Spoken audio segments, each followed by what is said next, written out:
This is a food YouTuber exploring Inglewood here in Calgary, Alberta. So let's go. Alrighty, so Inglewood is known to be one of the most sort of interesting areas in the city of Calgary, Alberta. And what I mean by that is there's a lot of accessible things to do here while you're in this area. And so around the vicinity of this area, there's a lot of cool shops and stuff, sort of places that are worth trying. And one example would be maybe Donut Party, and then there's Bus and Burgers. And I haven't necessarily been in this area in a long time, but I know there's also a Brooklyn dumpling shop just around the corner too as well. And there's sort of accessible walkways along the street, and it's sort of just supposedly a desirable neighborhood for people to live in. Okay, before we keep going, yeah, there's also sushi and stuff. And then this is exactly what I was talking about. There's also Brooklyn dumpling as well. Yeah, there's a variety of different things that you can actually do here. And I believe over there is a free museum that you can just go to, which I've been to before, and it's pretty decent. It kind of has AGO vibes, Art Gallery of Ontario, back in Toronto. And then also there is Lena's Market too as well. But yeah, as you can see, there's a variety of sort of apartment buildings and houses, food places that you can choose from as well. And on this side is Lena's and stuff like that, more shops to visit. Yeah, I think if you ever lived in this neighborhood, it's just kind of like a few minutes away from downtown. You're not necessarily in downtown, but you're close enough and it's quite nice. This is what I was talking about too as well. This is the Esker Foundation area. And if you want to go into a free museum, probably not going to go today. I don't even think it's open yet. You just go upstairs and you go all the way to the top. And that's exactly where you need to go in order to go to that museum. And I believe up to now it's still 100%. Yeah, again, I would probably say this is the end of Inglewood sort of. There's a block more, but I don't think I'm necessarily going to go towards that section apart. So we'll walk ahead and go to the other part. We'll touch sort of the other side. This area is home to, behind me, also another Cafe Gravity. I think there's a few locations throughout Calgary. The only ones I'm sort of familiar with is the one here in Inglewood and the one near Prince Island Park too as well. And that's where I park, I guess, in both areas, right? One thing to note too as well is there is a few coffee shops like Analog, which is like behind me there. There seems to be a lot of construction too as well, so you definitely have to keep that in mind if you're making your trip over here, because it might be inconvenient for some people.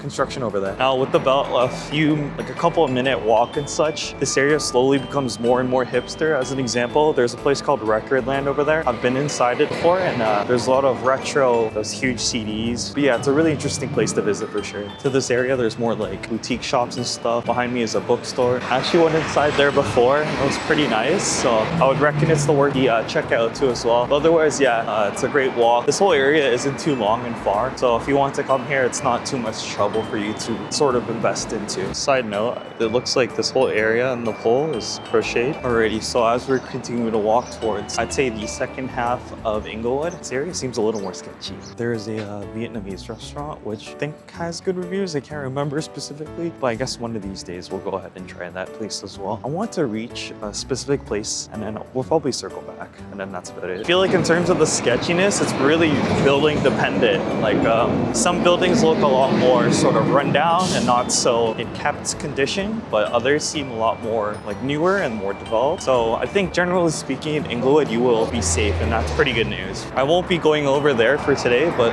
Rosso Coffee right over here is sort of a coffee shop that I've been to previously before. And yeah, I think the only reason as to why we went there specifically is I'm going to show you guys in a moment now. Right over here is Lantern Community Church, and the reason as to why it's so significant, so to speak, is that's where they hold candlelight performances. So as an example, we had the opportunity to go to Studio Ghibli stringed candlelight performance. I thought that was a very unique and very cool experience. So if you ever do have a chance here in the city of Calgary or elsewhere, definitely check out Candlelight and the performances associated with that. It's really entertaining, it's really good, and they're all really skillful, and it's so sick. Yeah, I say that's Inglewood in a nutshell. There's a lot more cute shops, I'm sure, if you're into that type of stuff, but it doesn't look like they're open right now. My overall impression of this area is it's quite hipstery, and that's in a good way because you'll probably find some really unique sort of vintage things. The shops, if we actually invest into looking into them, would be really interesting and nice to see, considering the fact that nothing's open. That's not currently possible at the moment, but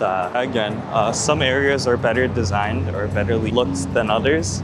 I, for one, like nice and clean new infrastructure that seems safe and people around me are safe, but being super close to downtown, maybe you'll see a homeless person or two, but still relatively far, and some places are dirty, so take that with a grain of salt for sure. Right behind me is Ari Sushi as well. think this place looks relatively promising, so I'm sure that's really tasty. Again, yeah, we are at the tail end of the video here, so let's just keep moving to our last sort of destination. Randomly, I did notice some pretty cool sort of barber shops in the area. There was two that really opened my eyes, like in an interesting way. I think if you're in this back area here, this can be a viable option if you want to get your Calgary Stampede clothing. And I know this building right over there is also another option too as well. And down all the way over there, you're going to find sort of a brewery, and then that's kind of interesting depending on the person that you are. And I think that's fascinating. I think there's like a supply, kind of like an army surplus store, whatever it's called. But yeah, alrighty. So at this rate, I think we're just gonna wrap up the video. So I hope you guys enjoyed this video. Leave a like, comment, and subscribe, and peace out.